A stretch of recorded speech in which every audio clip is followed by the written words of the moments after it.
ప్రార్థన ఆయన చూస్తున్నాడు, వింటున్నాడు అని నీకు తెలిసినప్పుడు నువ్వు పాపము చేస్తుంటే ఆయన నిన్ను ఎందుకు చూడడు అని నీకు తెలియదా?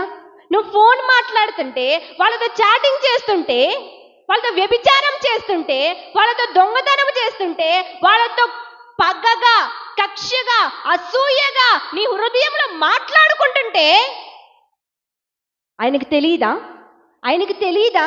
నీ ప్రార్థన ఆలకిస్తున్న కార్యాలు జరుగుతున్నాయి, సాక్ష్యాలు చెప్తున్నావుగా, మరి నువ్వు పాపము చేస్తుంటే ఆయన చూడట్లేదా? నీకు తెలియదా? ఈ రోజున నీ ప్రవక్తను గమనిస్తున్నాడు, నువ్వు వేసే వేషాలు గమనిస్తున్నాడు, నువ్వు మాట్లాడే మాటలు గమనిస్తున్నాడు. నీకు తెలీదా? ఈ రోజున ఆ భయభక్తులు నీలో ఉంటే ఆ చెడుతనం నువ్వు అసహించుకుంటావు. ఛీ, ఈ పాడు బ్రతుకు అది